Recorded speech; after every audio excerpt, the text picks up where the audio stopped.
Hi, this is the beginning of part 3, actually building the sunroom. So first thing we're going to do, we're going to lay down where our sill tracks are around the floor. We're going to lay down flashing tape, whether it's window and door flashing tape, roofing flashing tape, anything. Okay, the reason why is underneath of our sills, and our sills are an aluminum product, but underneath of that have to have an aluminum coil flashing, helps prevent water from coming in underneath the sill. Well, any type of aluminum or metal should not interact with any type of pressure treated product, because the chemicals in the pressure treated will eventually corrode the metal and it will deteriorate. So you essentially need a barrier that just breaks up the two. Flashing tape is quick, easy, affordable, and your best option. So get a 6-inch tape. What you're going to do is put 4 to 5 inches on the top, overhang 1 to 2 inches. Okay, so we're going to do that now around the whole perimeter.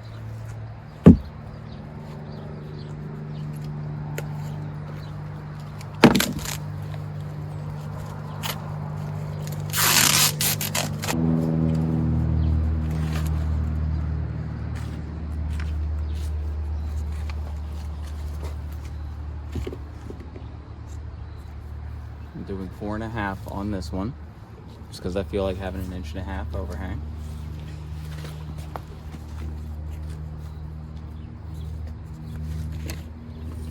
And these marks, they're just guides to me. I do not have to be dead on here, but I like to know if I'm going off for any reason.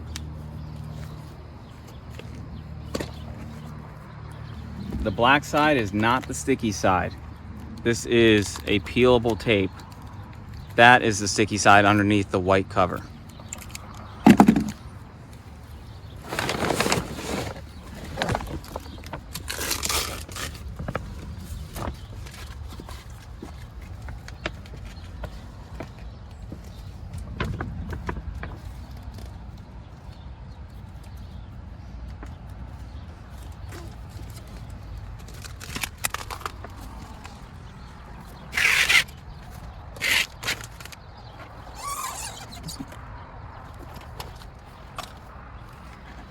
Now it's okay when I have the overhang down here and this much on the deck, because I will have a finished floor covering this, not to mention my sill track will mainly be here.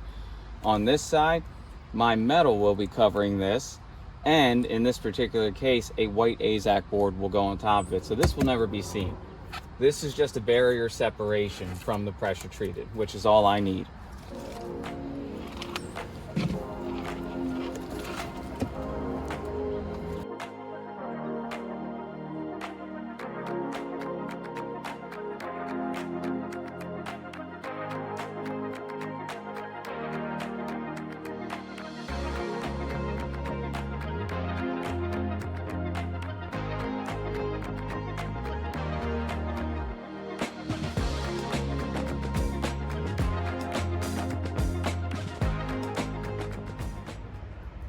Okay, so the next step in our process here as we're preparing to build our sunroom is we are going to prep and start laying down the metal flashing here that goes underneath your floor tracks. But first, you have to consider the construction of your deck. So you can see I've put furring strips here. Now these are just basic 1-bys. They're 3/4 of an inch thick. And if you look around, you can see I'm about to put this one on right here. I outline the entire perimeter of the deck with this. And when I'm setting it just below the height of the deck so it doesn't interfere with anything I'm doing, okay? And I'm putting screws at least 1 inch to 1.5 inches lower than the top of the deck. That's because the metal that will come over here will come down about 1 inch, and I want to be able to take these out after the fact. I'm only putting these here because my white AZAC trim boards are going to go in after I'm done building my sunroom. That way I don't damage them while I'm building my sunroom. But I have to make sure my metal flashing is positioned in the correct spot to fit them in. So the metal flashing will go over this and down. When I'm done my sunroom, I will take these out, slip it out from under the metal flashing, and replace it with a finished trim board. So this is very important. If that is how the construction of your deck is going, this is a necessary step to put in place. If you're not doing finished trim boards, it's just a pressure treated deck, then no, it's not necessary. So it will depend on what you're building. So you take a look around, it's already around the entire perimeter. I'm gonna go ahead and grab my drill and put this last piece in place.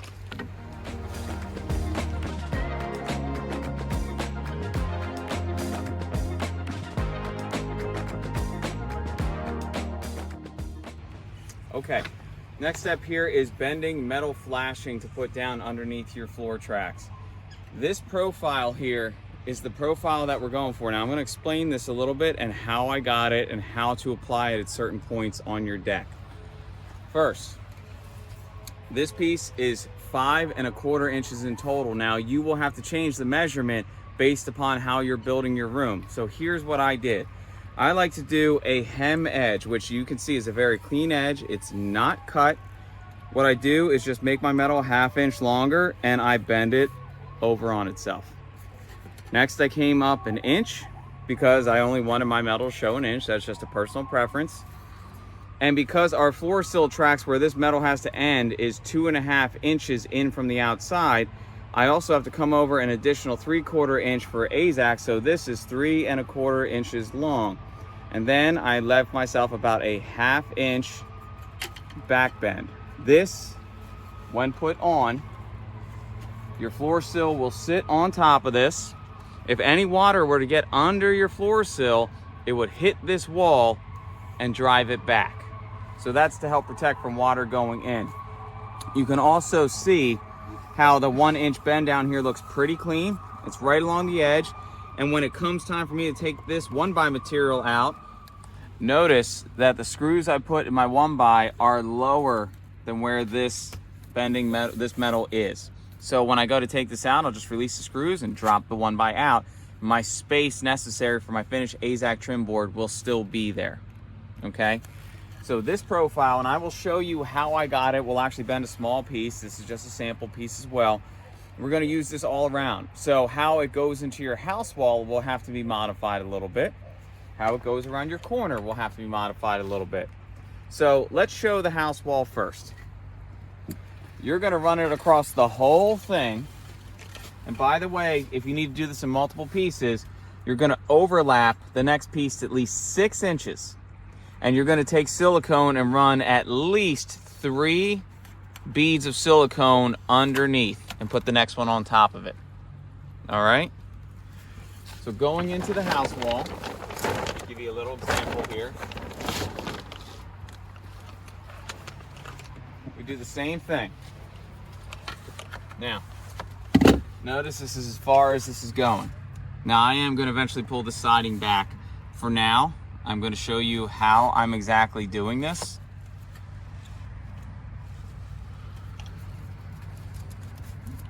That's my wall. I want to have an L bend up on the back wall to stop water from coming in. So it's about 1 inch away right there. Let's go ahead and just trim a little bit.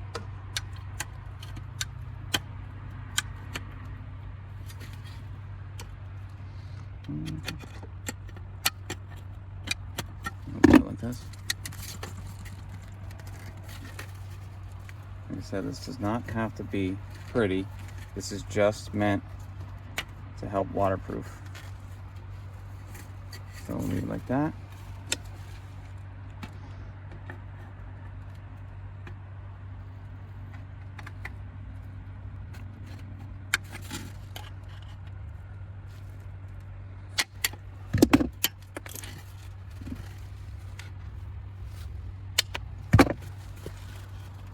Okay, whether you want to use your hand, you want to use a different tool, whatever. I'll put an L bend. So this way, once I pull the siding back, and I know it's in the way right now, let's actually, excuse me, let's see if we can move it over just to give a visual. So I'm not going to go ahead and cut this siding yet because I will have to cut it to put this in, but to give you the rough idea, this back wall will butt up to the house wall, much like that. Which means any water comes in, it's not all of a sudden gonna drop underneath the metal. I will put a heavy bead of silicone right in that corner to seal it up, and the room will now be protected. You do not have to use the metal flashing along your wall track. That is optional if you want it. In heavy rain areas, heavy winds that will come in from the side, sure, you can use an L flashing right there, which will just make a lot of sense to stop it from coming in. We are not in that area, so we use this along the floor. Now at the corner, you do not just want to take 2 pieces and overlap them here, because it's a high likelihood that water will find its way through. So what we do is we modify this and we make a bend of 1 piece at the end.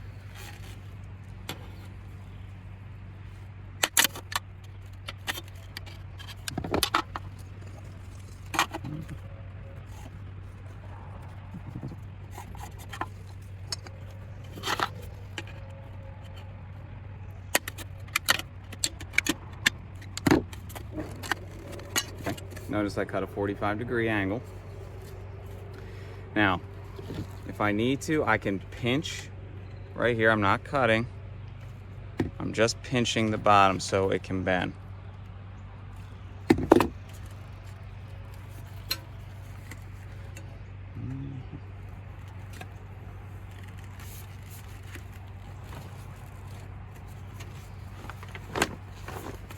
Once I have my angle tight, I'm gonna have to just do the tiniest bit of cutting again, so this can sit down where it needs to.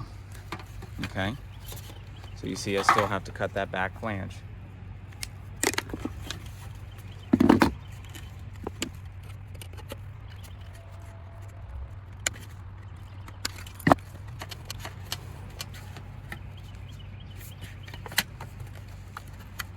All right. So when this goes on, my floor track will sit right on top. There's a full piece underneath of this. What I end up doing, we secure this with roofing nails away from the seam. We do silicone those roofing nails, but there will also be the track that sits on top. And we put a heavy bead of silicone on the miter here and in the corner. This will stop water from coming in. We try to do this with 1 solid piece versus 2. Very important you do your corners this way.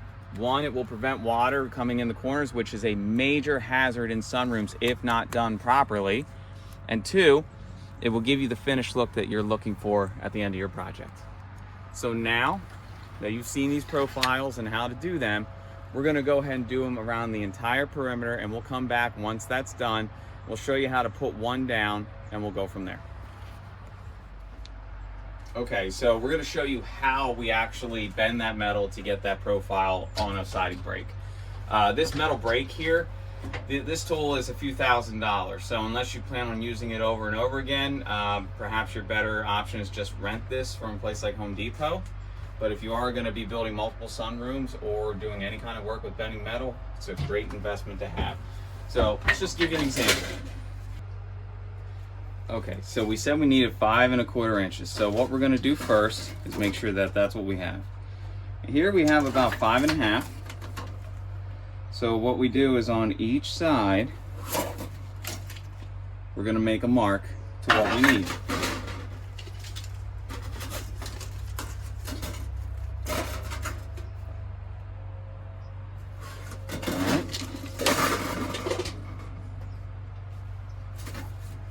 And we're going to put it in the brake here, lining it up with the lip of the brake. This handle that I have my right hand on is how you tighten the brake to hold your material. Alright, you see where I can just barely see? That tells me I'm on my measurement. Now, there are cutting tools like rollers that you can put on there. We don't need that in this case. You can just take a utility knife, score, and snap.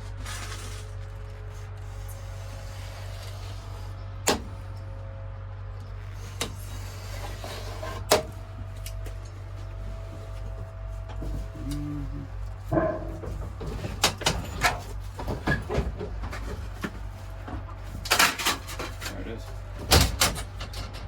Especially when it's that small, it's easier just to use the knife. All right, so now we have the size material we need. So let's start there with our hem edge. You work from one side to the other, I find is the easiest.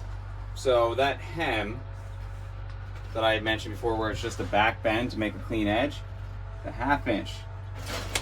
So I went ahead and marked a 1/2 inch. I'm gonna do the same routine here. I'm gonna line up the marks.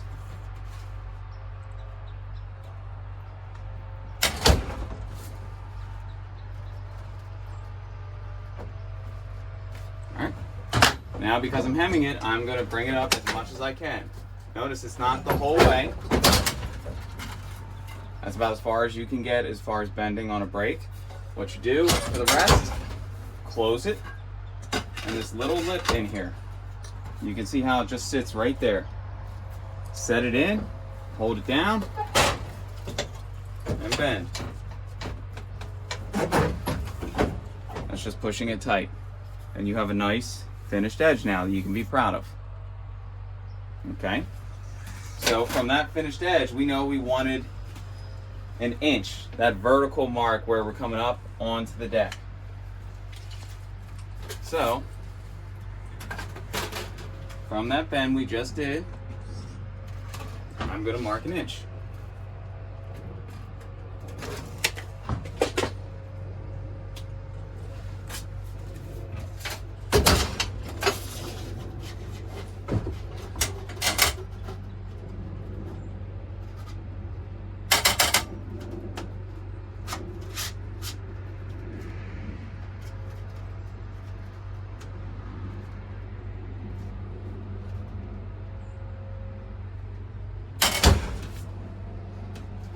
Go. Now I'm going for a 90-degree angle. So if my first side is sitting flat, I want my next one sitting straight up.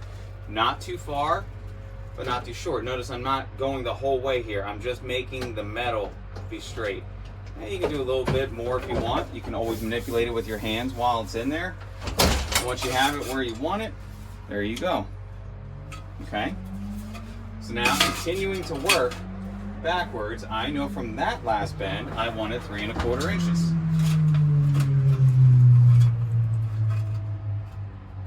So I'm marking 3 1/4.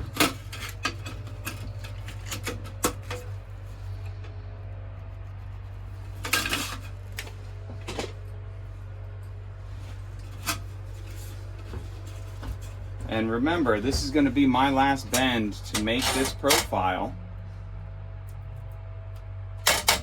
So, it's that wall that stops the water, if you remember that. Kind of a back bend.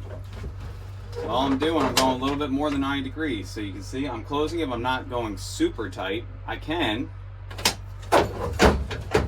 And you can manipulate it with your hand. If you want to bring it back at all, just do that. And there, I have the same profile I just showed you how to install with the wall dam right there for the water. And that's how you do it. I'm just going to go ahead and make about 4 to 5 of these full lengths, about 10 feet each, and I'll go install all of them on my deck. I'll be ready to move on to the next step. Let's do it.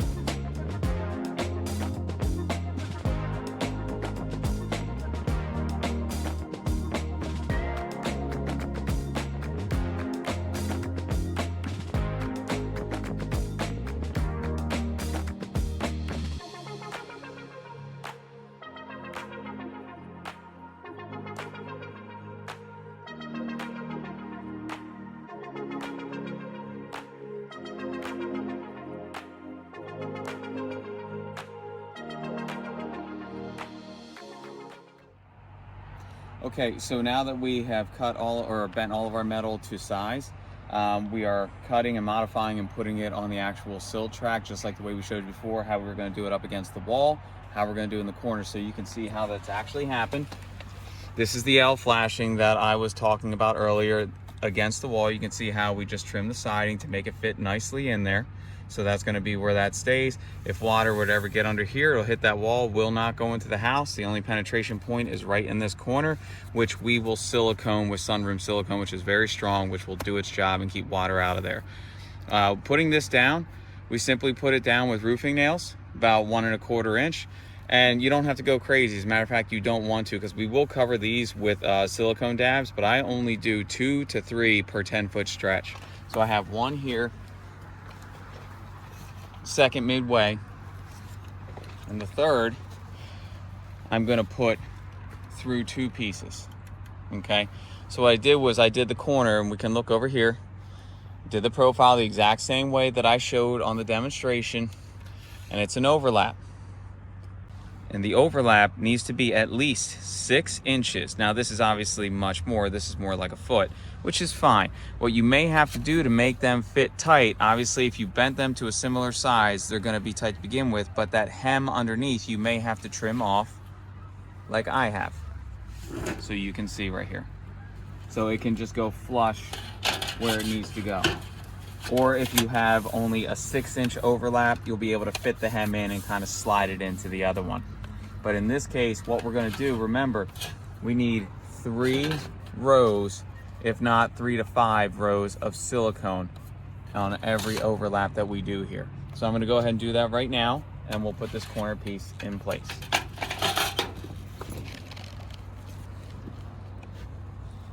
Now notice, I'm not making these small beads.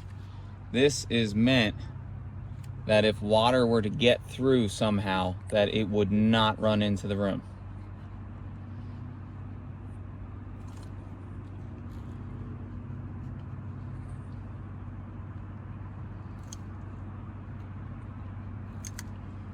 I'm gonna do 5.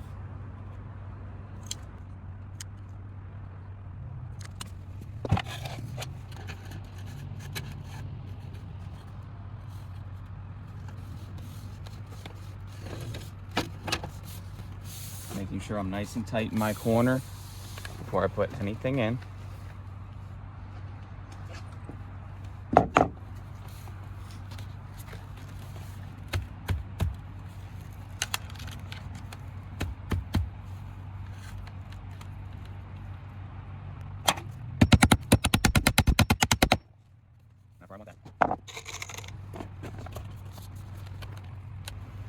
Now, before I put the next side in, remember how I did my corner?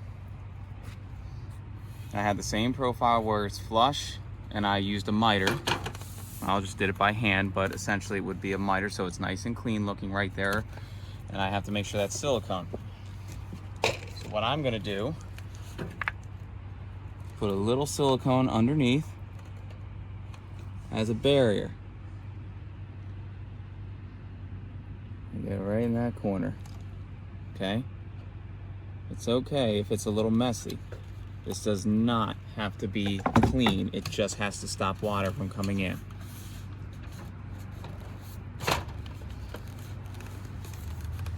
And now that I have that in place, I'm making sure I'm nice and tight here. I'm gonna put my next roofing nail, not near there, but away. Notice I'm putting it up closer to the wall. I don't want to put it over here where water might just get under it. I want it to be under the sill track where it will be protected. Now, the opening to this, I want to hit again.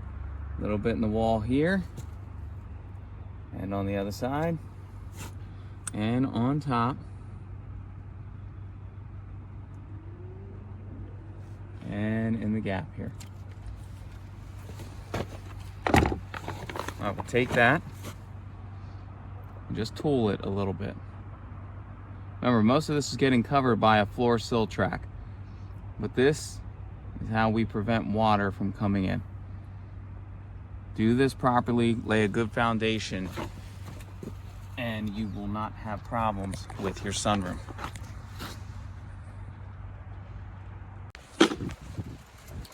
Okay, so here we are. The metal got finished last night, and you can see I put dabs of silicone over any roofing nail all the way south penetration in the edges like I talked about where water could potentially go in. Remember, under every lap is more than 6 inches. I put 5 lines of silicone, so even if water got under there, it would run out. The miter as well that overlaps, I siliconed as well as along the wall here to make sure water wouldn't get in. I did the same all the way around. So now I'm ready to go ahead and start marking out and putting down my sill tracks along the floor and along the walls. Now what I'm gonna do here first, remember the flashing tape. This step is not necessary along the wall, but I like to do it as well. I'm not gonna have to put metal flashing along the wall, but I'm gonna put flashing tape going up before I put my wall track against the wall. It's just a personal preference. You do not have to do it. After that, I will use strike lines and use the 3, 4, 5 method again, just like we did for finding square on our deck. I will square this as well so I can lay my sill tracks square the way I need to for my sunroom. So I'm gonna go ahead and do all this prep, and when I start to square out, we're gonna show you how we're gonna do that. Here we go. Okay, so now we went ahead and did a few things here. First, I ended up putting more flashing tape along where I'm gonna put the wall track. As I said, it's not a necessary step. I just prefer doing it. It means I can also bring it down to overlap my metal flashing right here. And that way when I put my tracks in place, I will create a silicone dam. It'll help prevent water. Next thing I did, 3, 4, 5 method to square out for setting of your sills. Now we already squared our deck. We know that's there. But now we've put metal on the edges. So instead of just guessing where we need to put the sills, let's be strategic about it. So if you will, what I did first was I measured 12 inches off the house wall. I don't want to have to do my measurements on a house wall. So I did that here and I did that down there and I chalked a line. So now I have a straight line that I'm working from here. So my 3, 4, 5 method, what I did, still have the center line in my room from the very beginning, extended it out onto this line that I had chalked, and I did a 3, 4, 5, except I did multiples. I did 6, 8, and 10. So I came 6 feet over, made my mark along that line, okay? I went up from that line 8 feet. And what I did was just created a line. So this is 8 feet up from the line right there, and 8 feet up from a line over here, and I connected the two. So this is all 8 feet from that line. Now I had someone hold me back down on the 6 foot mark, and I ran my tape just like I did when I was squaring my deck, and I found where the 10 foot mark hit my 8 foot, my 3, 4, 5. Where it hit, I made a mark, and then I did a new chalk line from this mark all the way back to the mark on my line, which means this is a perfect right angle. I am square. And this is what I'm going to work from to take measurements to find out my sill location. So, to find my sill location, I just looked at my plans. I have 14 feet wide even, and 10 feet and 11, or 10 feet 11 and 11 sixteenths. 10 feet 10 and 11 sixteenths, I'm sorry. So what I did was from this line, I went over 7 inches and made my mark, or 7 feet, I'm sorry, and made my mark. And this would be where the outside of my sill sits. I did the same on the other end as well. I also went to the front of my room and did the exact same, as you can see. So when I set my sill track over here, I'll just make sure the outside sits on those 2 marks. It will be square at that point. I did the same on the opposite side because that's 7 feet as well. For the projection and the front sill, I just put my tape measure to the house wall, measured 10 feet, 10 inches and 11 sixteenths, and I have my mark. I did the same on the other side of the room, right here. So I know all 3 of these, it will make a square sunroom. They will connect with a miter in the middle, which we will show you in the next steps. But this is very important. You can see you're gonna have a little ledge because you're gonna have your AZAC that you prep for. That is to be expected, and that is perfectly fine. So let's go ahead and start prepping these sill tracks. We'll put them down, we'll show you the process, and we'll explain that. Okay, so just a quick little layout demonstration kind of want to show here. So when we made those marks about where our outside of sill track is, depending on what sunroom model you have these fins that accept vinyl cladding as a finishing later on.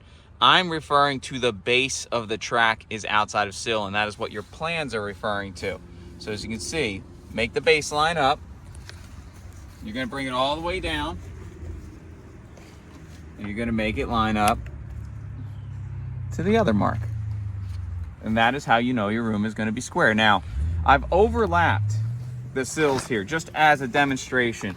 The way you were going to put these together is we are going to take measurements per our plans. You just read the plan, which means outside of sill measurement projection from the house on this sill is 10 feet, 10 inches, and 11 sixteenths. I will just pull from that end and mark that here on the base of the outside sill. and I will put a 45-degree cut on that piece.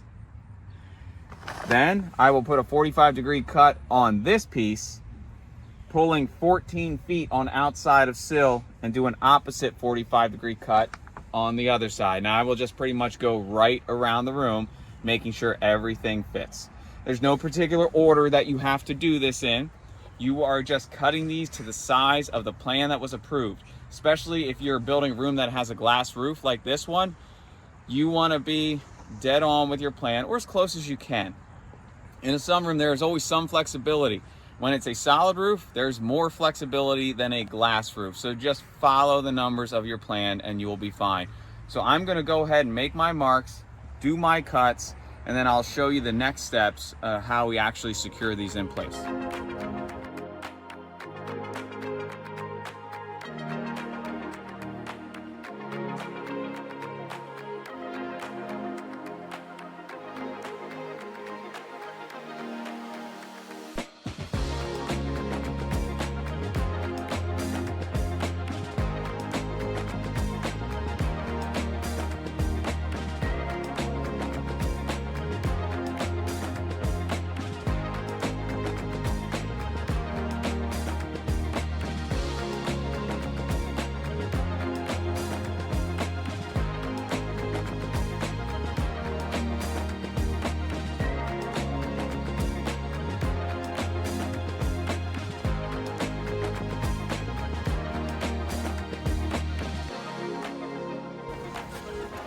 We will be siliconing back here more to prevent water from going in. However, you see we already have it flashed.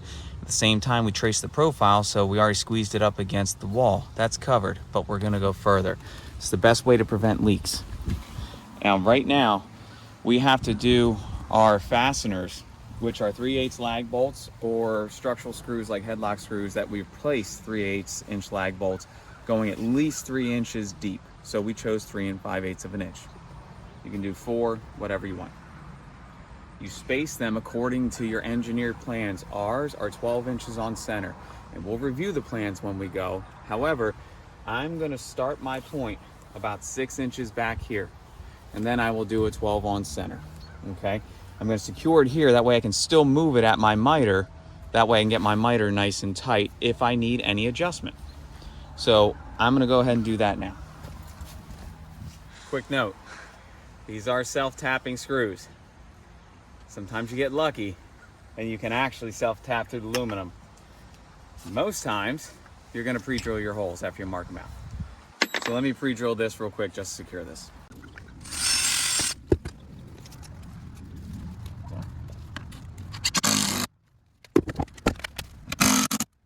Quick note. So I pre-drilled with a 3/16 bit, which was appropriate for my size fastener. Okay, just determine which one's yours. I want you to understand, you don't need to countersink these. This channel down here is meant that if water gets in, it will flow through. This does not have to be oversunk. Actually, when you oversink it, it squeezes the wall track or the floor track, and you can't sit your wall in there. So I'm actually gonna back it up. See how it released? I only want it to hold. Right there. I don't want it to squeeze tight. So that's how I'm gonna do it. That's not going anywhere, especially as I put the rest in. And I'm still on my mark, so now I can work on my next one, line it up, and then my last step will be to mark my 12 on centers and go pre-drill and secure. So I'm gonna work on my corner next.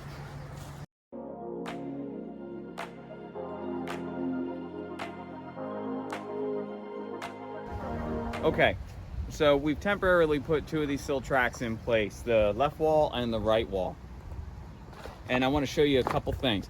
The reason why I chose in this case to do the left and the right first is I wanted to line up my miter cuts to be as close as possible with both. So if any adjustment would have had to take place, I'd be adjusting those 2 evenly. Luckily, we were close exactly like we wanted to be, so it was fine. But it's a good way to check. So I do that first when I have just a basic room. The other thing I want to show you, water management and protection from water in the room is very important. So you see with the flashing that we already went over, I want you to see how this takes effect. Sill tracks don't always sit 100% down. Now, when I go ahead and secure these, because I only have 2 temporary screws in here, it will come down more. But you can see that if water were to ever penetrate under the sill, it will hit that flashing wall and drive water back out. That's why that wall is so important right there, because these sills are not 100% flat. There is a slope to them.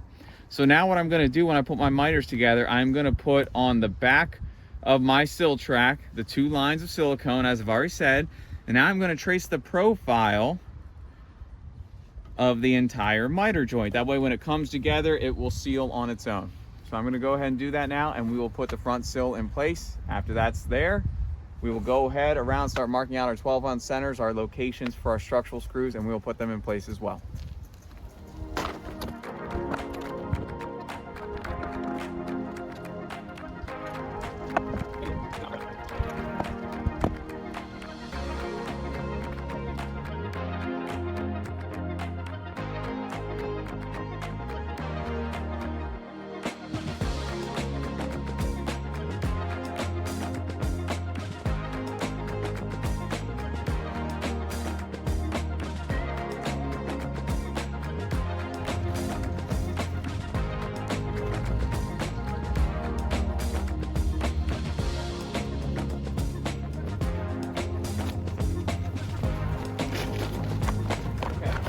So as you can see, we've temporarily put our sill tracks in place here with just a screw on each end to hold them in place. Now I want to show you how we're going to do the corner.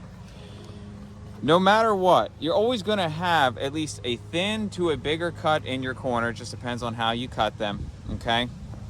And when you screw them down, it won't be necessarily the way you measured them out to be. It might open up a 1/16 of an inch more, 1/8 of an inch more. Shouldn't open up a 1/2 inch. However, the reason why we traced the profile on both ends with the silicone was to meet up and have silicone come through. On top of that, you're now going to silicone the top. Go heavy with this. This is meant to last and keep water out. So, as you can see what we've done, we've essentially created a water dam. This ledge that you see my finger on, both fingers, that's where your wall sits. This is a channel for water. So I created a dam as high as that channel, filling up to each end, and then I'm tooling the edges to make sure it is sealing to the actual sill track. I'm not tooling the middle because I want that to stay high like a dam. Now, I do not put any holes within 6 inches of this miter cut because I do not want water to penetrate by any means. And what I do is outside of that, I will put my first secured fasteners here. And before it, I will create another dam on each sill. So if water ever got in and passed, it will get stopped right here. We will end up putting weep holes out through this track so water has a way to escape should it get in.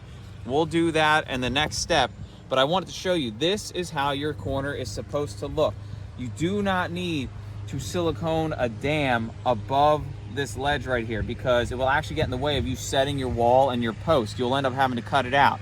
So you can see I've tooled it to be tight with the aluminum track on both sides. It is only in that water channel. I did not tool the top. Now, come back to the edge. You can either do this now or you can do this after the wall track goes in. We will again hit this with silicone on top. In this instance, I am going to wait for my wall track, but you could do either. I just want to make you aware that that has to be there. You will eventually end up covering all of these fasteners with silicone as well. We are not going to do it yet because this is what your inspector wants to see. They want to see your spacing and how many screws you have going in that is going to hold it. It's called a sill track inspection. So what we're going to do now is mark out our 12 inches on center and how many we're going to have at a post, and we are going to pre-drill and put these in, and that's where we're going to leave that for our inspector to see. 2 more things I want to show. If you look, you can see when we put the secured fasteners in, it's what ties it down tighter to your flashing. Without it, it sits up. Now, final siliconing will be siliconing along this as well as another barrier to stop water, but you want it tight. You just don't want to drill so much that you pinch the sill track. Now, as far as the layout, you have to read your engineered plans. This is essentially homework. You have to take your time and understand this. This is an engineered plan of a sunroom wall, our wall in particular. And what it shows right here, it shows a flashing profile And then it shows the screw that goes in, and it says a quantity of 2 3/8" diameter fasteners. Those are the screws that we're using, with a minimum 3-inch embedment at each post, which means where wall channels come together, and we'll show you where that is, you're going to want 2. And then beyond that, you're going to do 1 of the same fastener every 12-inch on center. That is what it is calling for the floor track. We will show the wall track once we begin to put that up. And if you're trying to locate your posts, it is not your corner. You do not want to drill holes into your corner. Make sure you remember that.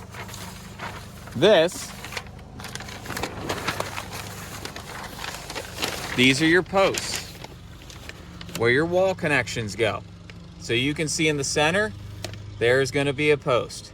At the edge of this wall connection, and it gives you the diameter or the measurement here, that is another post, and that is not your corner. That is just about a foot shy of your corner, which is perfectly fine. On the side, from the house wall, which this is out, it shows you where a post is. Okay, not at your house wall, but right there. And then another post will be 6 9/16. Okay, so outside of your corner. We're gonna go ahead and put that in now, mark out, pre-drill, and secure. We'll show you that when we're done.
Okay, so now we're gonna go ahead and cut and install our wall track. That is very similar to the floor sill track that's there, but a little different.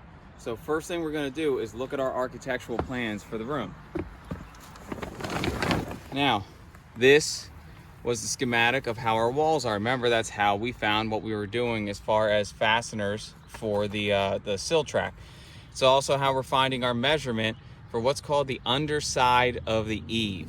So if you'll see from the floor, the subfloor, all the way up to underside of eave, it gives you the elevation. The elevation is 8 foot 2 inches and 11/16 of an inch. That underside of the eave is the top of your unfinished wall. That means if you look at how this wall is built, this right here is meant to be structural foam that comes from Four Seasons.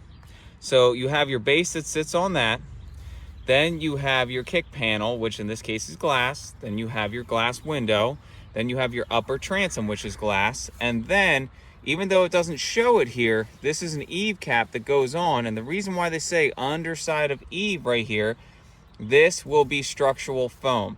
That foam can be cut and trimmed to make adjustment as needed. However, if you build a plan, you shouldn't need it. They build it in so you can deal with field conditions. That is why I say these rooms are adjustable. So what we are going to do is cut our wall track so it ends at this height of 8 foot 2 and 11/16 of an inch. So what we have to do is we will measure from the subfloor up to this mark, make a mark on our wall. Then we have to measure from that mark down to the floor sill track to where it sits on. Now I've already done this. You can see over here, I've made a mark up top, and you might actually see as 2 marks. Had to make an adjustment. Made that mark and measured down into the floor sill track. Remember this ledge I spoke of earlier? These 2 ledges is where the wall is going to sit. So to this mark was 98 inches and 1/16. And that is what I will cut the wall track. So I'm going to go ahead and do that now, and then I'll show you the next steps to installing it.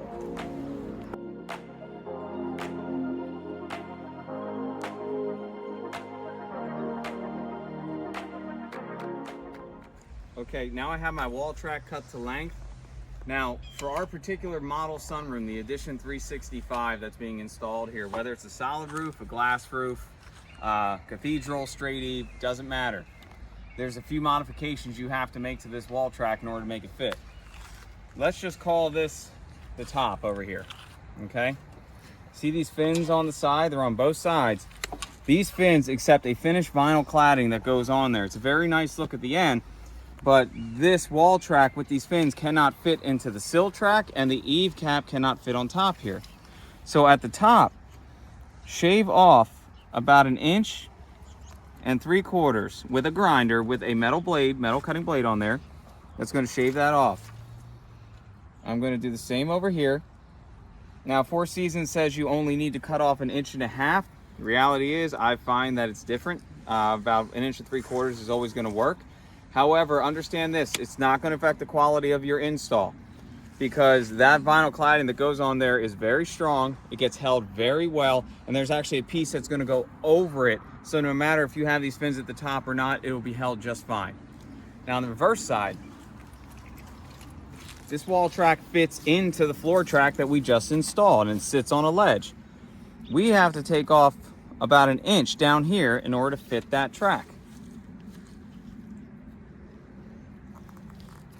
So once you make these modifications, this track will be ready to install. At the same time, what our engineering plans call for is that we put a 3/8 diameter lag screw or something to suffice for it that has a 3-inch embedment into the wood structure behind it, what we did the blocking for in the house wall. And it is 12 inches on center, 2 screws, okay? So you see we have the thermal break in the middle here. I'm making marks 12 inches on center every 12 inches. I'm gonna pre-drill this while I still have it on the ground. It just makes my job a little easier.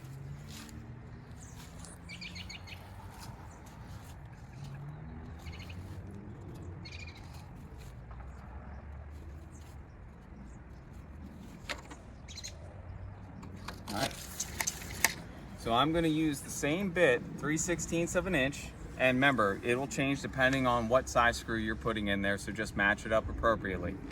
I'm going to go ahead and pre-drill these holes, then I'm going to take my grinder with a metal cutting blade, and I'm going to shave off the fins on both ends, and this will be ready to install. So let me do that.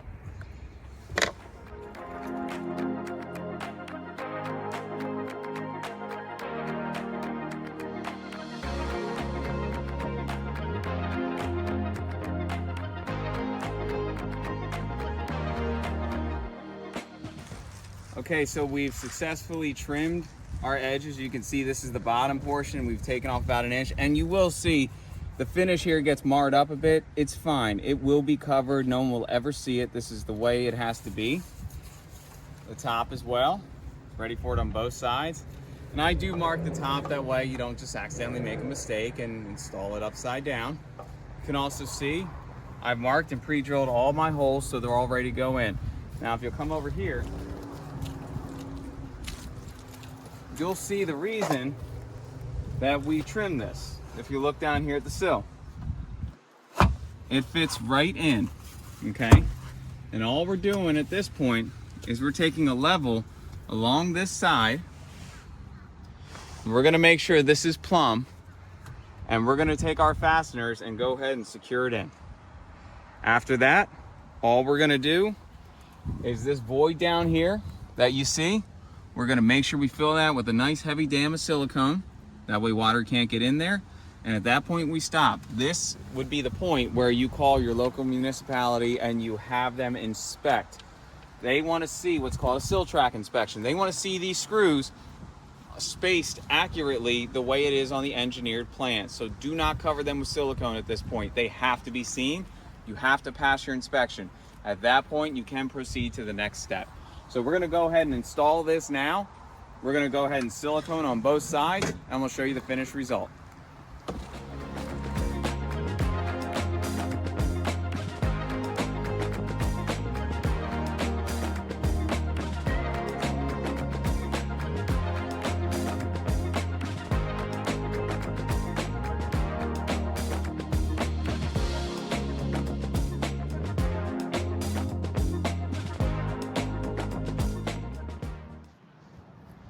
Okay, before I go ahead and put everything in here, one thing you should be aware of, you've already blocked it out so you know what's behind here. So we know there's an electrical outlet behind here. We don't want to touch it.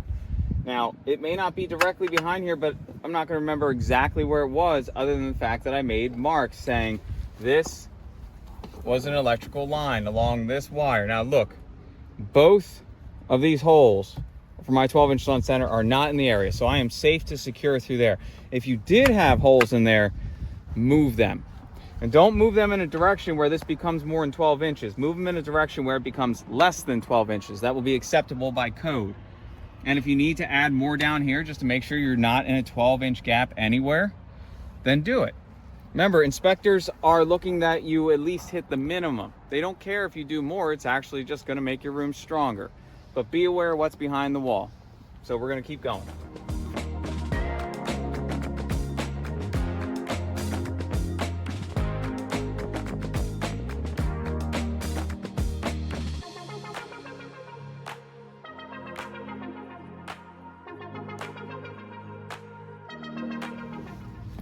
Okay, so as you can see, the gap that we had in there went ahead and silicone. And notice I'm not being light with the silicone. I'm going pretty heavy because I want this to be here. I want it to last. I do not want water to get through. So yet again, I tool it along to hit every single edge. I'm trying not to come out past this thermal break. And notice the same with the screws.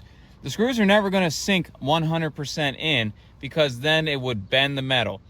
But you want it to sink beneath of the thermal break because that's where your wall panel is going to stop. So same with silicone. You don't want it to be in your way because when it dries, you just have to cut it out and then you might compromise it. So we did it over here. Now, I'll just show you about doing it on the other side. All right, so here's our gap. As I said, underneath it here is where we're trying to really hit. So I'm just filling the void.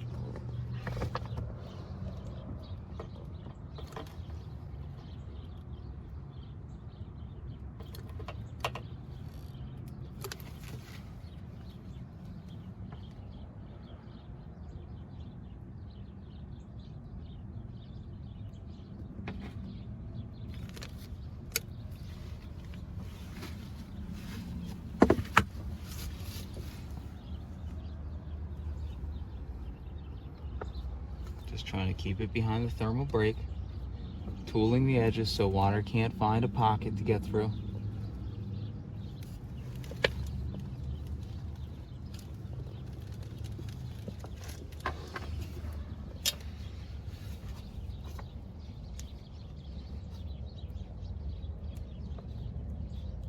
There we go. I said it doesn't have to be pretty, but it has to be effective. And remember what we have behind here, because it's such a leaking hazard if done improperly. We not only have silicone barriers behind the channels we just put up, we have one on top of it, and most importantly, we have metal flashing behind it that's going to stop water from going through. That's why it's so important to do this right. Building a foundation correctly is going to make the room easy and it's going to last a lot longer. Okay, now that we passed our sill track inspection, the next step's what we're going to do. Well, first let's talk about it. As you can see, we had the parts and pieces of our Four Seasons Edition 365 sunroom delivered. They do look like they're scattered over the yard, and it is this way for a very specific reason. Our yard is not 100% flat, and with some of these crates, we don't want them standing up because high gusts of wind will push them over. Now these walls and these windows, the glass, it is strong enough to not break when that happens. We don't want to damage anything though. This is the best way to put it. So if you schedule a delivery to be delivered right before you start working with it, within a week to 2 weeks, you'll have all of this out of here and cleaned up and nothing goes wrong at that point. So let's come back to the sill track here. So now the inspection is good. We went through the boxes. Four Seasons does send the silicone, the screws, everything that we're gonna need for this. And it is a Dow product, $11.99 silicone. This is white silicone. And what you're gonna see is, even though we already did the initial siliconing our sill track, I'm just gonna double check to see if I need to hit anything else. I will. Also, now that the structural screws have been inspected, I can cover them with dabs of silicone. I'm not gonna go light on that. This is a potential water penetration. I want to cover it in detail, every single spot. Also, before I put the wall in place, two options you have here. You can do this now or you can do this later.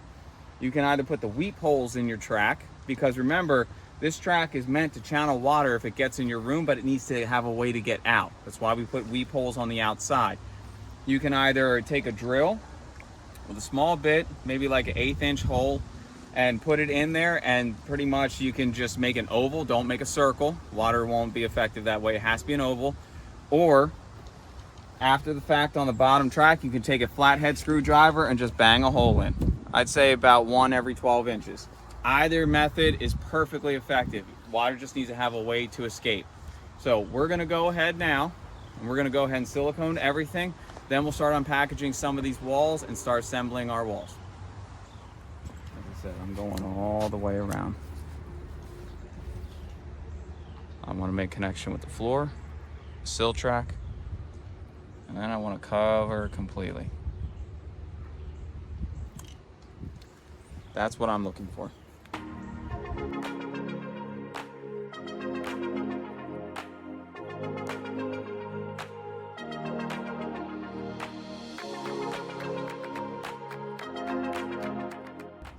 So before we start putting the walls up, we just want to show you the two different wall options that you're going to have from Four Seasons.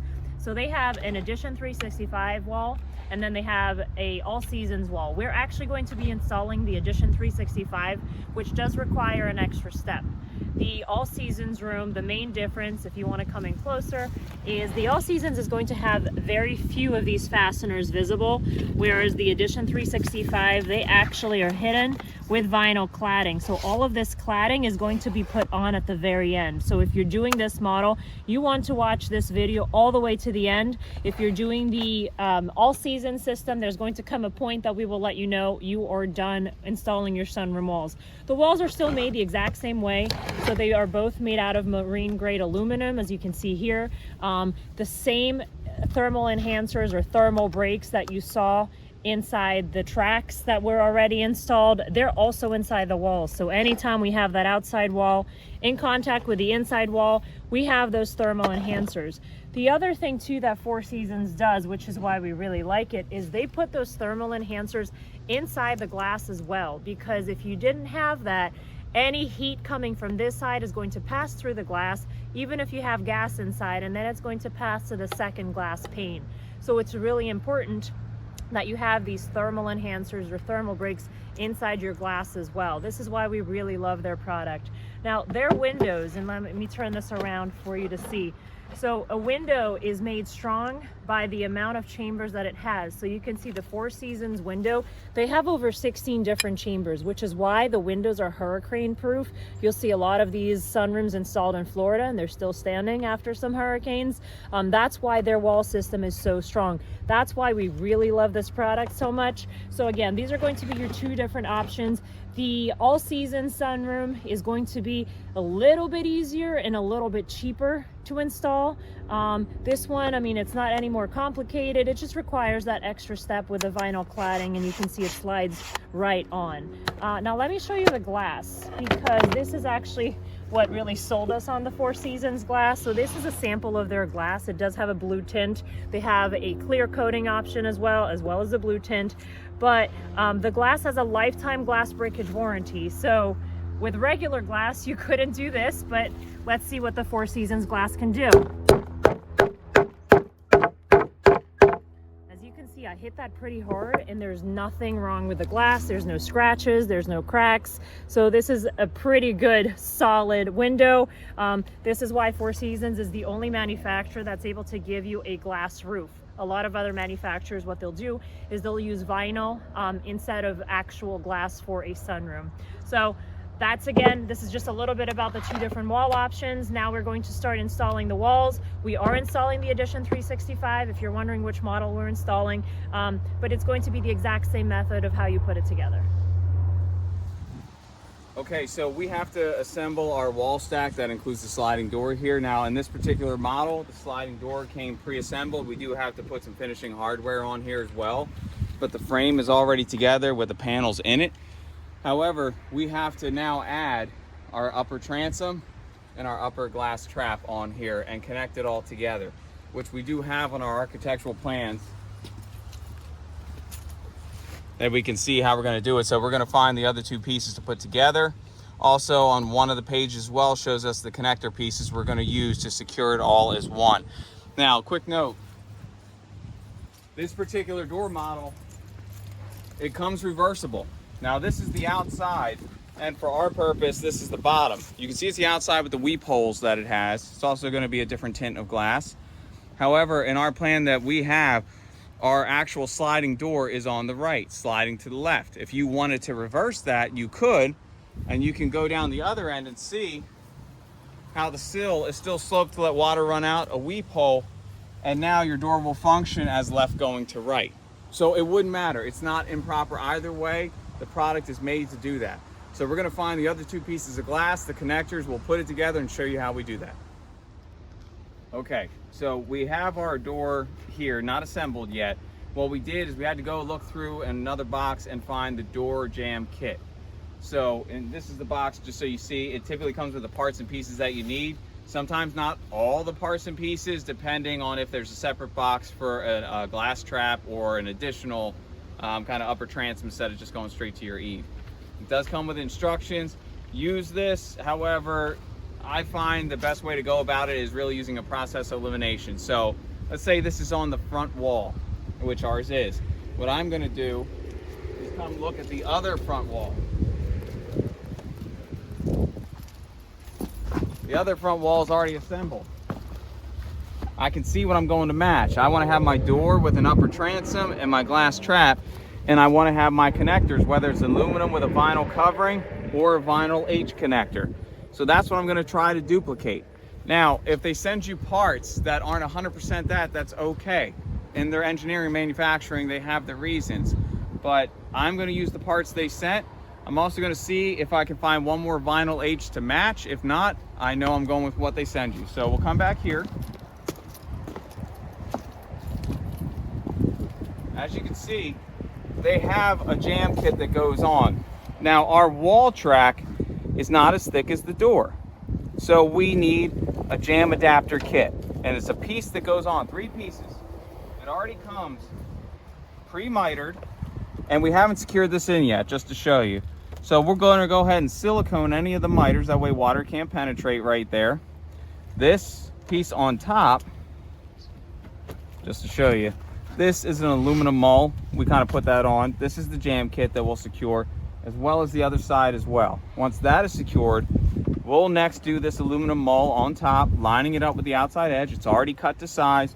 We'll secure it in with a couple screws. Okay, that way it all stays in place, and this will receive vinyl cladding.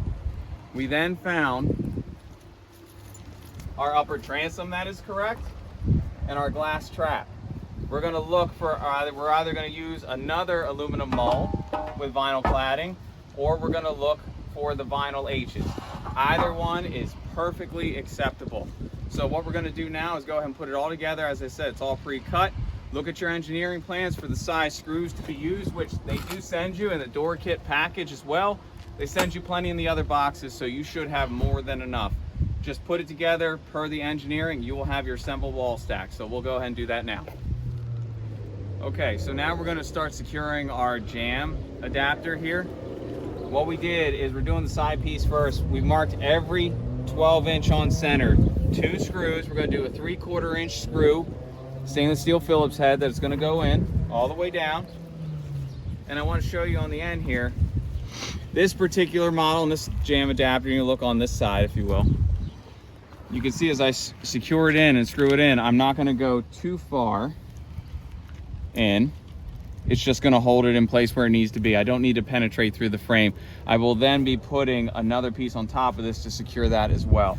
I'm going to do this all the way around now so you can see, and then we'll start prepping the next one. I do like to start making sure my first mitered corner is flush.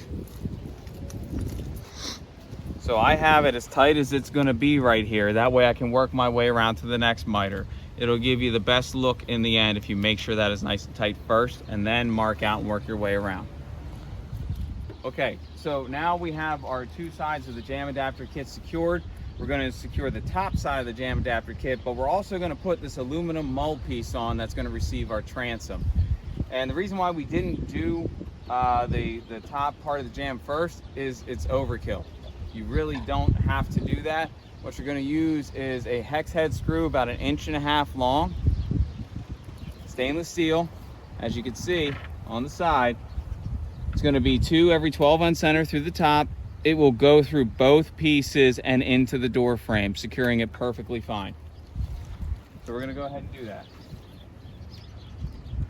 Now, with the aluminum mold, because I'm putting this in as well, I evened it up. It's not going to be this exact same distance as your door frame kit, but it's even on each side, so it's centered.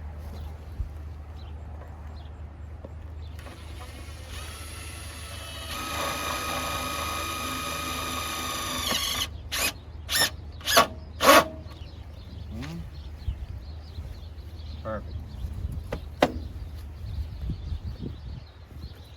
All right, we're gonna do the rest now.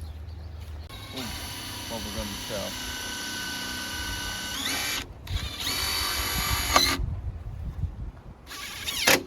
There it is. Keep going. Good. All right. So what we have, we ended up getting the first vinyl mold, or I'm sorry, the aluminum mold secured here. That's going to receive vinyl cladding. Next, we end up taking our transom window, making sure the weep holes are on the outside. Now, the weep hole covers we removed. It's easier to get this fixed in place if you remove those and put them back in later. So that is just sitting in there right now. What will eventually hold this whole assembly together are the H posts that are on the side. That'll be the last thing we put. So right now, we took another aluminum mold. This one is more of a solid bar. You can look at the side profile.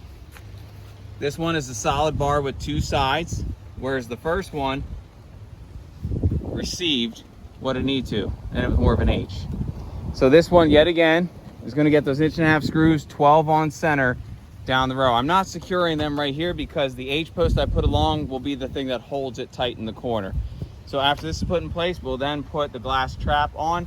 That will receive another aluminum H that is going to receive foam above it, and we'll have our wall stack. We'll be ready to put our H tracks on the side.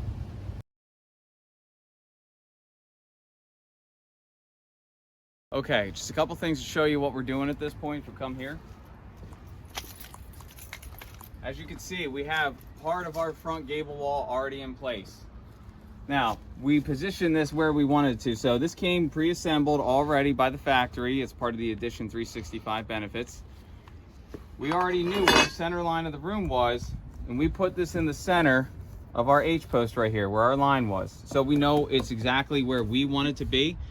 And we plumbed up the wall, so it just drops in the sill track, as you can see, and we brace it. We drive a screw into the aluminum side, hold it with a 2x4, and bring that 2x4 back down to a block that we put on the subfloor. We make sure it's level. We secure screws into that block as well as into the wall. In every H post, every utility H each side, that way high winds are not going to take this while we're working. That is very important. You have to do this. Until you get your roof on and secured, do not take these off. All right. The other thing that we've done, in this model, you have aluminum corner posts. You can see they each receive the structural foam that Four Seasons makes, okay? One pocket is deeper than the other. The deep pocket is for a gable wall, meaning your sloped wall. Whether it's an A-frame like this, a cathedral, or a straight eave, so sloping off the house, it will change the direction of which one you're gonna use. You get 2 of these, so you just use it for the gable wall. Yet again, the Edition 365 comes with vinyl cladding, so you have to take that 1 inch off the bottom that we showed before, okay? The same thing.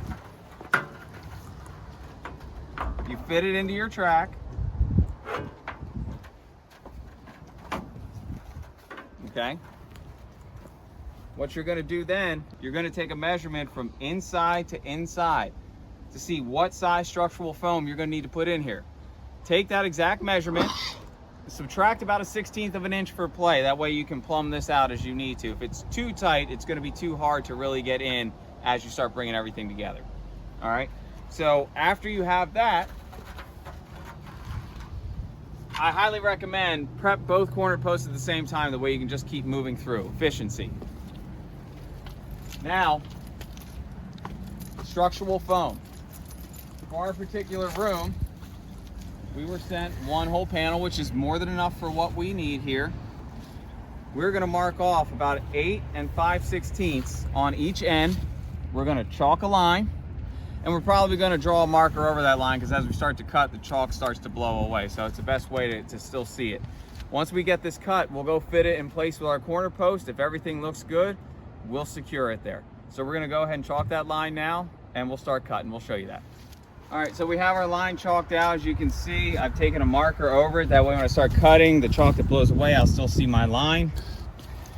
Now, you have to cut these panels. Best option is either a beam saw, which you can either rent from Home Depot, or otherwise you might have one.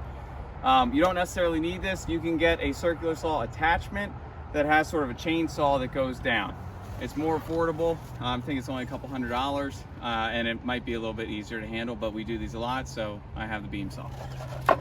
So here we go. Go slow with your cuts. Best way to do it. And if my cameraman can help me just by pushing down on that side, please. Thank you.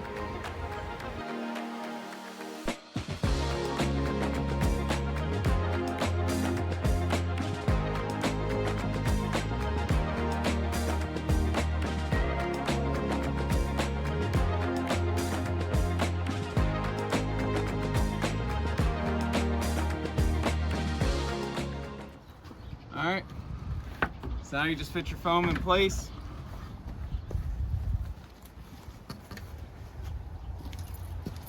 And kind of see what you're looking at. And you might have to trim some off again, and it happens sometimes. It's okay, just take your time with it.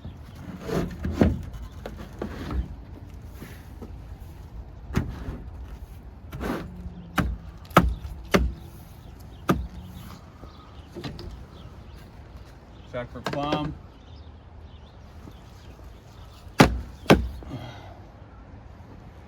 Which, if you did it right, you will be.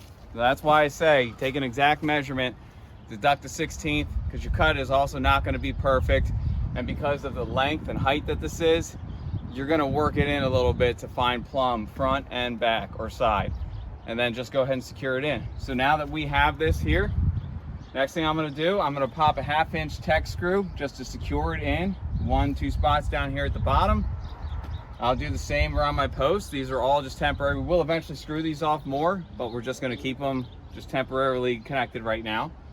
And I'll put a ratchet strap once I get the next wall window in. That way this will stay tight while I'm building the room. So for now, let's go ahead and put some temp screws. We'll start working on the next line of walls. Okay, so we've temporarily positioned one of our next walls against the house wall. Now, some Four Seasons installers will say, start with your corners first. Nothing wrong with that. What I found that makes it easier for me and still just as quality of an installation is when I get my front wall in position, I want to figure out what exact size of foam that I need to put here between my H post and my wall track. Best way I find to do that, in this layout, I'm going to find the center of my utility H post, which I did when I did my layout, which was 5 5/8 from the house wall. Made a mark, I positioned this. I need a 2-inch piece of foam. So now I'm going to go ahead and cut that. I will then just loosen up the brace that I have here, move it out enough for me to put the foam in, put it back in place, and it'll be there, and I'll re-brace it. Now I can go ahead and connect the next wall. And now I can find my final piece of foam in the corner here. The reason why I like this method is because if the last piece of foam I have to put in, I have to go from the top and slide it down. Well, there's nothing obstructing it here as I go higher.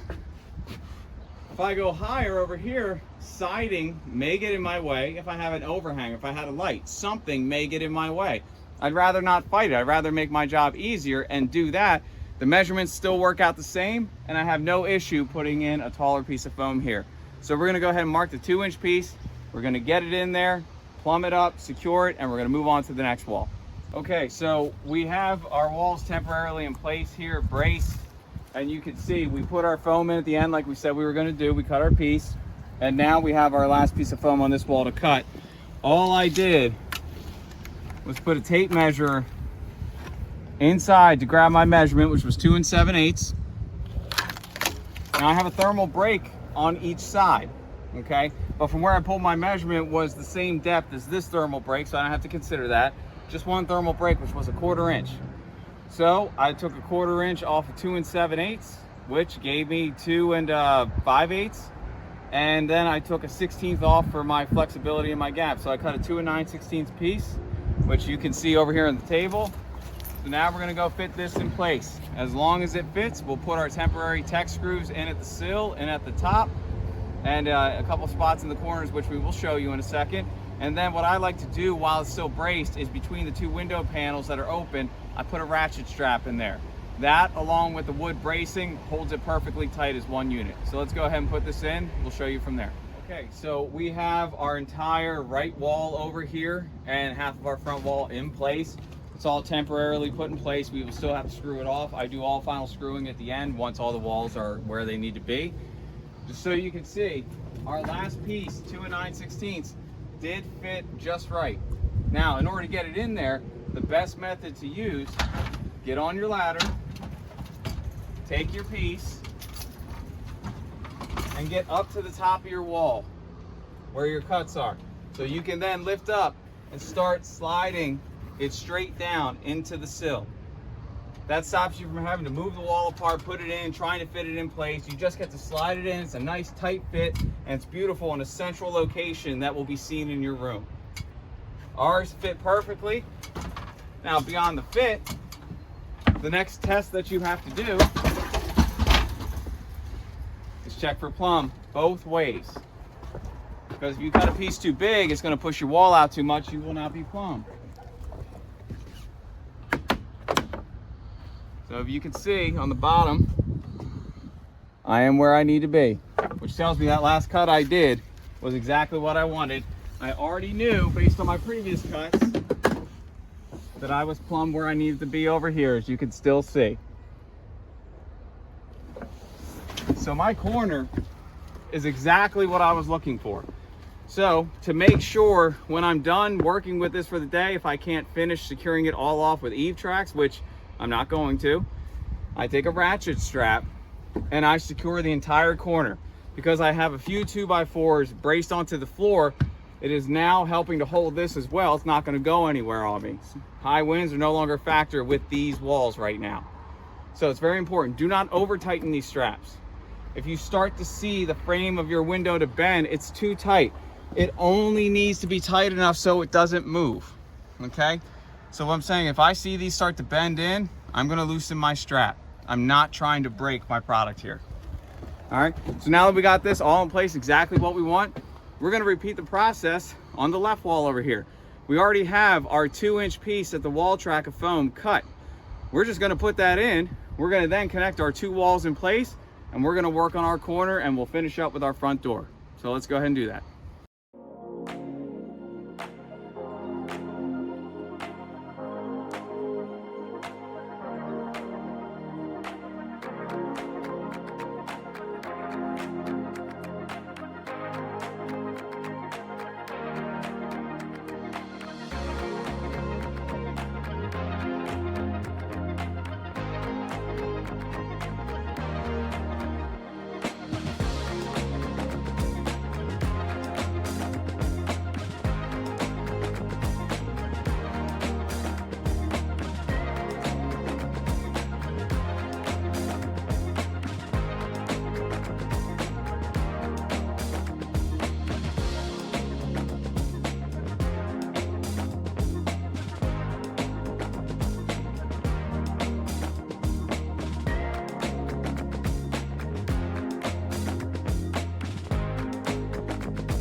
Okay, so we're about to put the ridge clip in place. That clip is a structural clip that gets lagged into the blocking that we put in the wall that is going to hold our structural beam in place that's going to support our glass roof. So we have to make a mark for where it goes. So per our engineering plans, it actually shows our clip, and the elevation top of ridge beam is 10 feet 8 1/16 of an inch. Okay, now this beam is a 3/8 inch thick aluminum beam. So we have to measure up from the subfloor to find the top of the ridge beam at 10, 8 1/16, and then we have to subtract 3/8, and that will give us the top of our ridge clip that we have to install. So we went ahead and did that. We measured all the way up here to the height of the ridge beam. And I'm going to show you. Height of the ridge beam. And then we subtracted 3/8 of an inch and drew a level line. Okay, it has to be level because that's how your beam is going to go in. There's really no adjustment on that, so make sure you're dead on with that. This is the top of our clip. This will mean we'll have a level beam when we go to install it. All right, so we have finished putting all of our walls in place except for our sliding door wall, which we're going to save for last here, just based on how our layout worked. It was the best scenario to take. We have everything in place to where it's symmetrical on both sides. Everything is braced. I like to use ratchet straps while I'm still building before a roof goes on, and pretty much means high gusts of winds, anything, it's not going anywhere. This is going to be a little loose over here because it's just ratchet strap, but we have a double brace going for both walls, so it will not fall. So at this point, we're going to move on. Before we start doing our door, we're going to put our ridge clip in place to have preparation for that. Thank you. And what I'm going to do is extend my center line up here. That way I know there's 9 lag bolts that are going to go through that clip. And there's 3 columns. I want this center line to go through the middle column.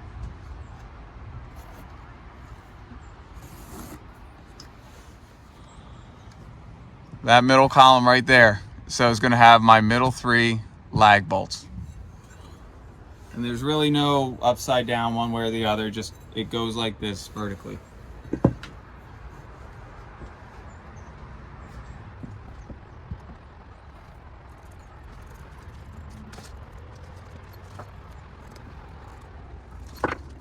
All right. So we'll have to pre-drill holes. So get me the regular drill and put in a size bit that is just slightly smaller than that lag.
It all together.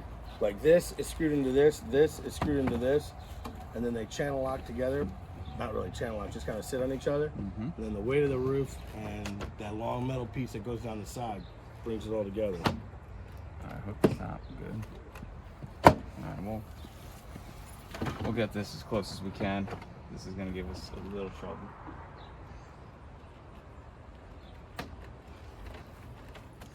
Because it won't sit beyond that. So we put it to like there. So yep, we put it to right there. Now this should go around it, and it does.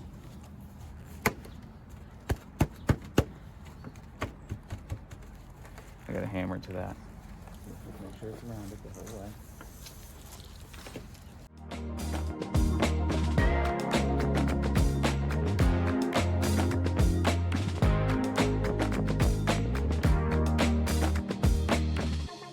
Essentially a 12 on center, except where they're doing their connections, they added more. Now you don't have to necessarily do this many. There are plenty of times we get sent this wall stack, they don't have this, okay? But a connection at the end and at the end. That way it's nice and tight, holding the mull together. You don't need to put a connection through the mull because honestly, it's hollow. It's not gonna grab. Is that what they have right there? Yeah, so there's a mull here and a mull at each one, just like we have, okay? So they put 3 top, middle, bottom of the mold. Mm-hmm. They put 3 in the middle, kind of. So we'll do about the same. All right. So now what we're gonna do to top this off, we actually will not need that. To top this off right here, we have what's called a vinyl H, which this will slip right on here as we cut it to size, which it is sized just about accurate, but we want our angle to be correct on here. So we're gonna go ahead and mark that and take care of that. And this will receive the foam, much like the other track has there. So we're essentially building the wall the same way, that way it matches the whole way around. So right now we're just gonna temporarily fit this in. We'll make some lines, okay, at least for our angle. All right, so I'm gonna just take it right here to match the angle. Good. I'll do the same We'll thing. slide it into place. You got it, and then we'll mark it over here where we want it. Does it go? It butts up to the metal. It doesn't go under. Yeah, it butts up, does not go under. Bird. So we're about to cut this vinyl H post on the angle that we need, which is a 412 pitch, 18.3 degrees, depending on how you want to cut this here. I like to just butt it up to where I need to. I put a speed square on the straight part that is level, and I just trace my line so it'll match. When cutting vinyl, especially in the cold, you have to cut slow with preferably a fresh blade, and you just got to be aware of that because it's colder, it could potentially break and pop. It's a risk you run, which is just the tough part about it. But take your time and hopefully it won't break on you.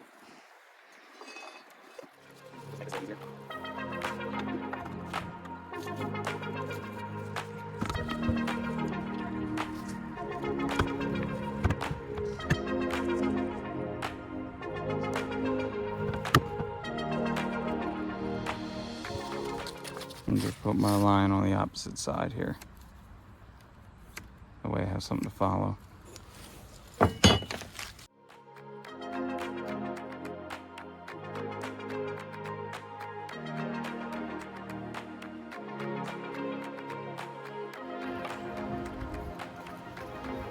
That's what I'm looking for.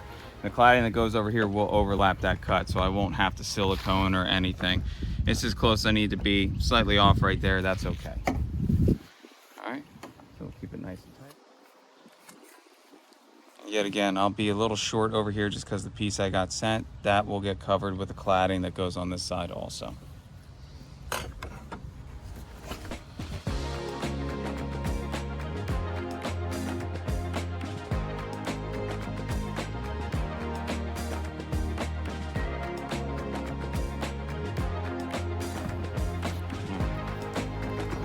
So we'll get that side on first. We'll mark it out, 12 on center, and then at the mulls, we'll get 1 on each side. Okay. I'm gonna take measures.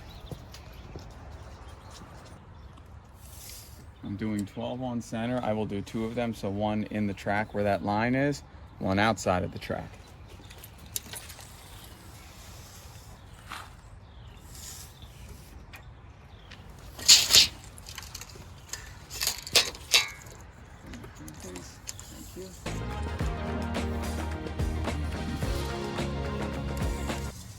And we're at the end. Now, what I'll do is put 1 on each side of my mulls, which up here, because there's really nothing at the edge of this one, we'll still put it in, but it probably won't bite. There's 1 right there. I'll do the same over here, 1 on the side, 1 into the door frame. And I'll do the same on the other side. I will also go ahead and duplicate these dots so I have my 2 and then my spacing.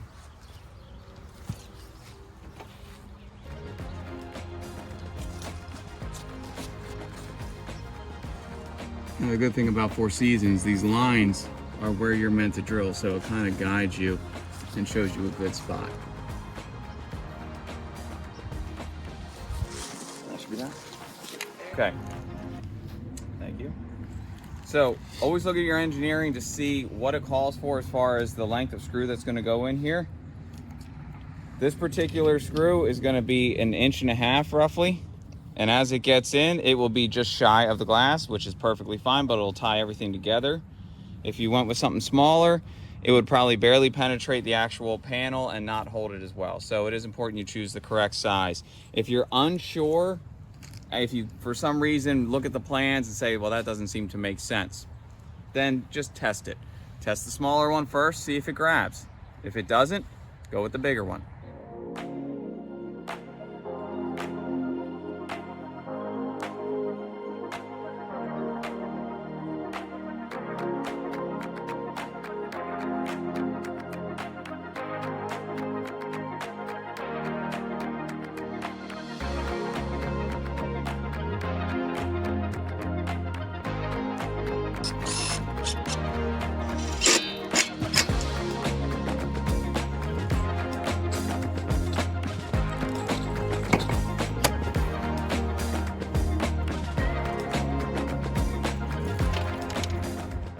Okay, so we have our wall assembled now here. Everything is in place. We have our 2 aluminum moles holding our transom and our glass trap here. As you see, we secured it into the sides just like we marked out.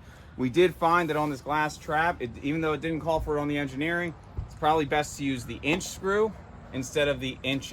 The 1.5 inches seemed to go too far. We did not want to run the chance of breaking the seal on the glass.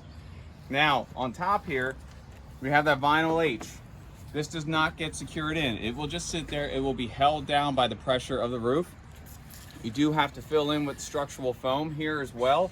We simply just took the measurement that was on the wall next to it and matched it. However, you could make this longer if you want, because we're going to be cutting it down anyway. But we just cut a 2.5 inch piece for our room and put a 412 pitch on each side. And we should fit. There we go. Now we're just going to leave that as well. We don't have to secure anything into it as well, because you're just securing it to the foam right there. But this wall is now ready to put up in place, so we're going to go ahead and do that. Now remember, with this wall, with the door, with the model of a sliding door, it has its own sill, which means it cannot sit into the floor sill track that we have installed. So we're going to fit this into place to make sure we have the right placement, and we're going to make marks on the existing sill and cut that out so this can sit flush. Before we sit it flush, we will also bend a new piece of metal. It's called a pan flashing. That will make sure water does not get in the room. We'll put that down first, and then we'll secure this in place.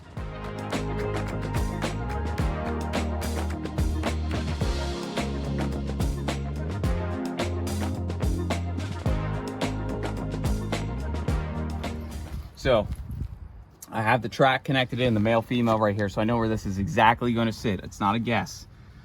So the base of the sill, this sill underneath, needs to be cut out. So I'm going to cut a line straight down and get it out here so this can drop. This part of the track will still be in a sill track. So I marked it on the front and on the inside as well. I'm going to do the same on the other side also.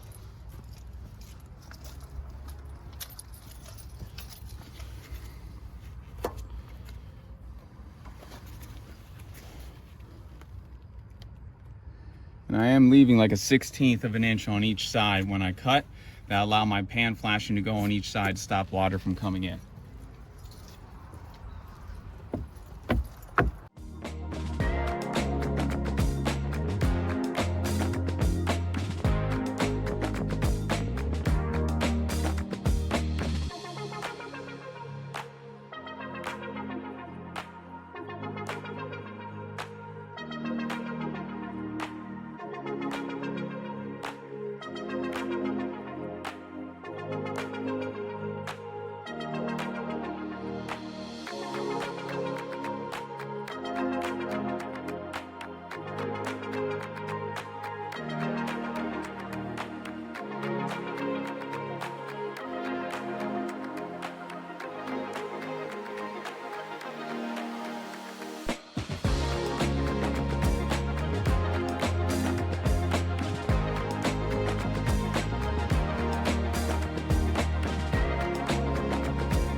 So now that I'm removing the sill, I've cut my lines.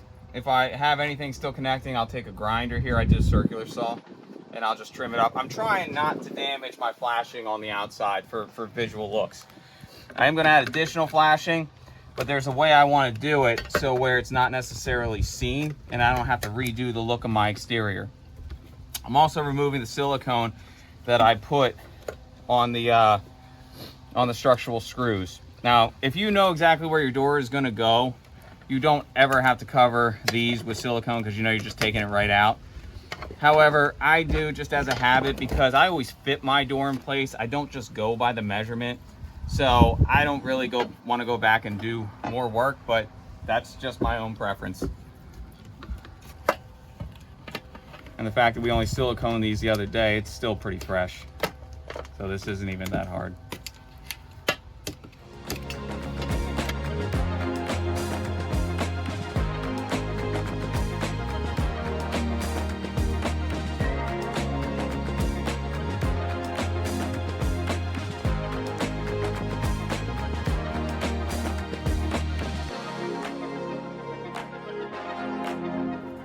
I'm still going to reuse this flashing, okay?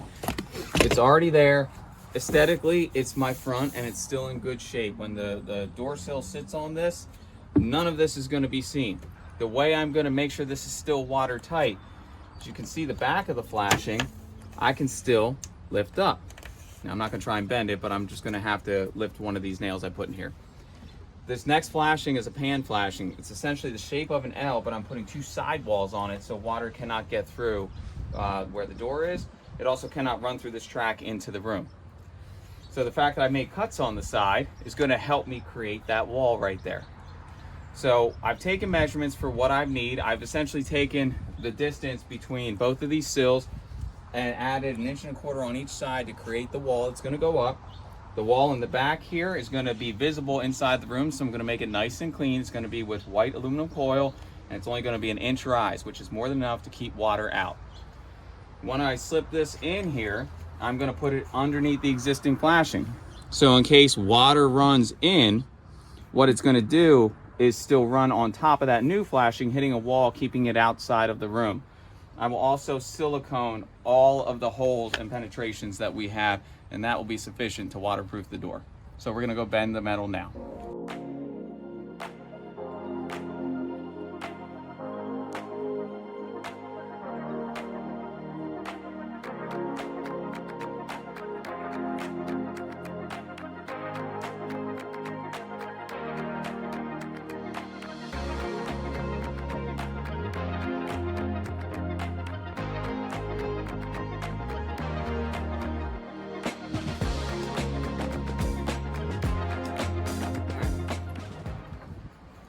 So I have my initial L flashing here that I'm going to make into a pan flashing. I've got my 3 3/4 inch out here, and I've got my 1 inch wall right here. So the idea is, you can see, if I put it underneath the flashing, if water were to run in, and obviously I will put it under, it'll hit the wall and keep it out of my room.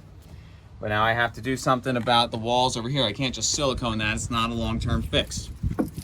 So the pan flashing is where I'm going to make some cuts right here and create a wall, just like I did in the corners when I was flashing that. That way I can silicone a tiny little dot right there, which will help prevent water from coming in.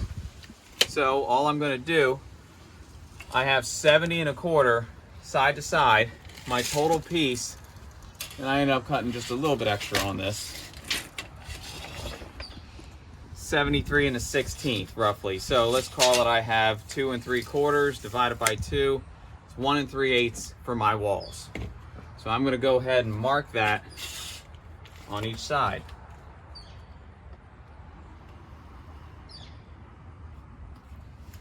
And because I have a 16th, I'll mark a little bit over. I'll mark 1 7/16 on this side.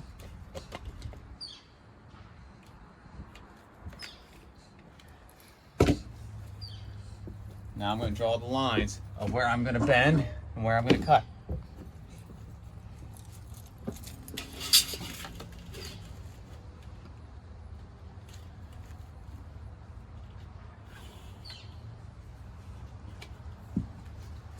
All right. That's just a rough bend.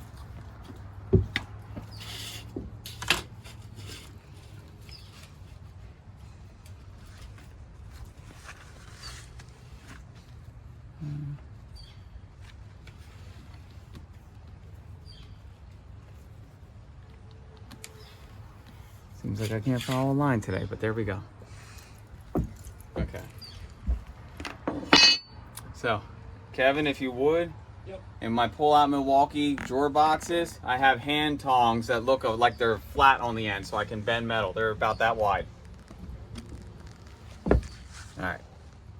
So as he gets the hand tongs, these marks are not going to be cut. They're just going to be bent.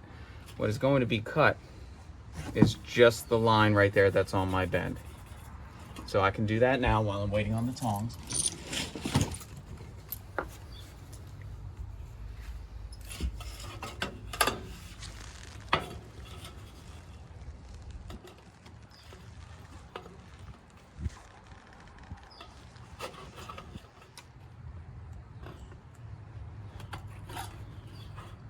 Just right in the corner like that.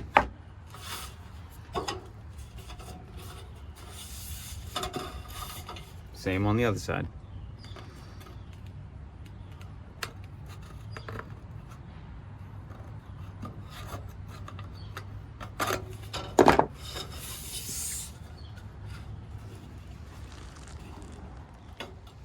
All right, now that I have my hand tongs, I've already made my cuts in those corners. I'm just gonna go ahead and bend what I have to bend here.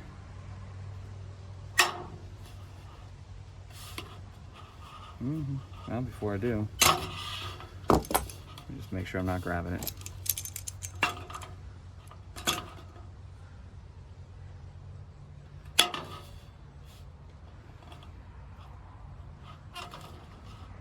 I'm just looking for a 90-degree bend.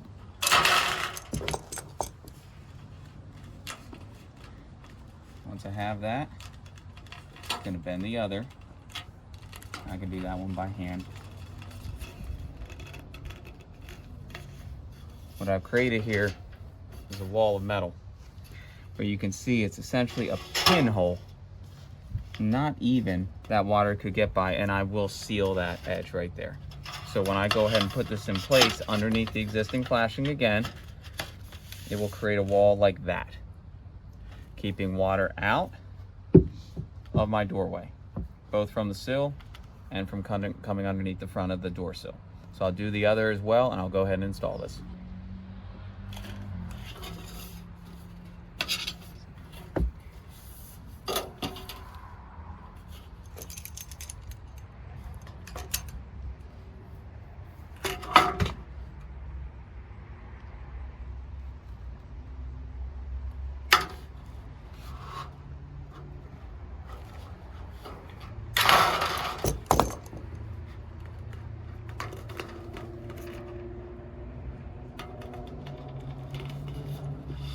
All right. So you can see how that's going to stop water.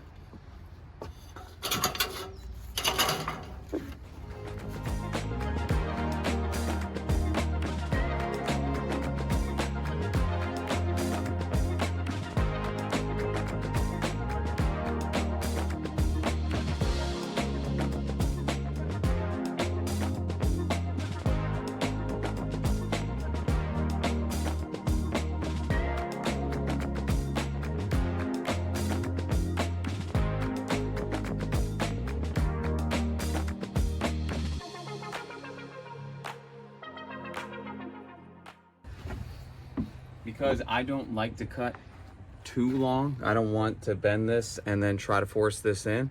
You see I have a little gap here. I will put another wall flashing behind to cover it. And in the end I will seal all around that. That's what's going to keep my water out. I'm not going to put this down with nails. I'm going to put it down with silicone because I don't want to create any more penetrations. Before we put the door in place, I will cover every penetration with silicone. But as you can see, I already have flashing underneath of these old nail holes as well. Once we put this in place, we will then put our door back in place and readjust.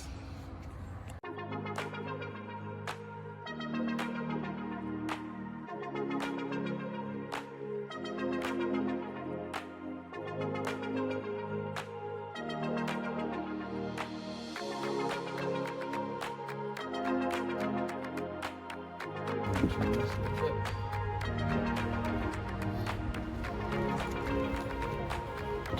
What got you guys into first? Building us. All right. So I just trimmed the piece that's going here. I am siliconing it, as you can see, just because I'm getting it in place. Doing it on both sides. I'm just creating a wall here. All right. Do it on both sides. On the inside, I'm creating another dam, just like I did when I was initially doing this.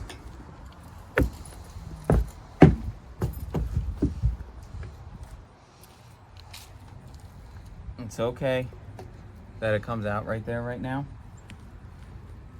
I just want to make sure water cannot penetrate.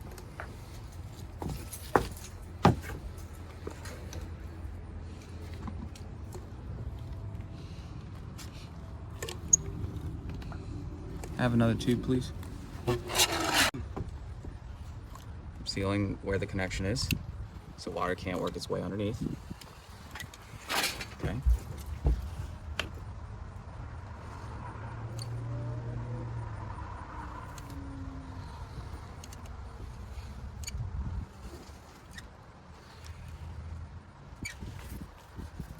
Just like icing a cake. Mm-hmm. Any kind of penetration, I'm dabbing just like I did when I put screws and nails in.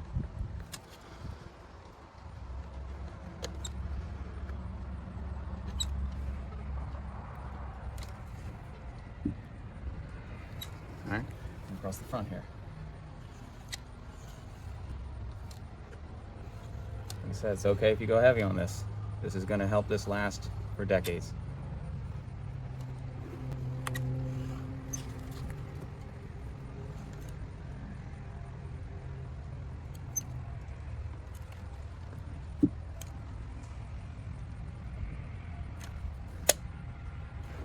Last thing I'm going to do before I put this wall in place,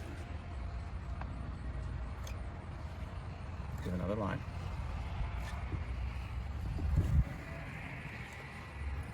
All right.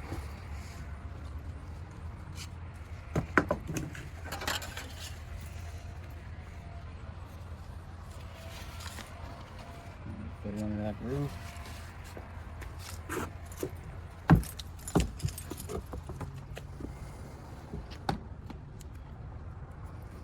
Okay. If you mind helping. Thank you.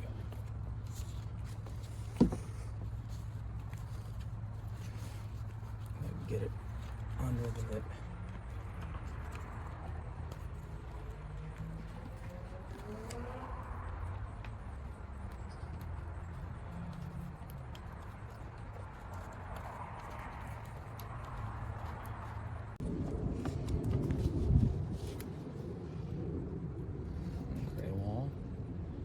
Tool the silicone. Like I said, I don't care if there's a lot there. It serves my purpose.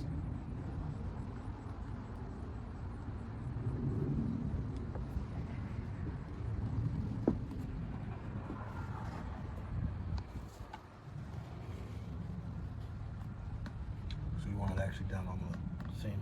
Yep. I don't want water getting through. Okay. So we have our flashing and siliconing in place.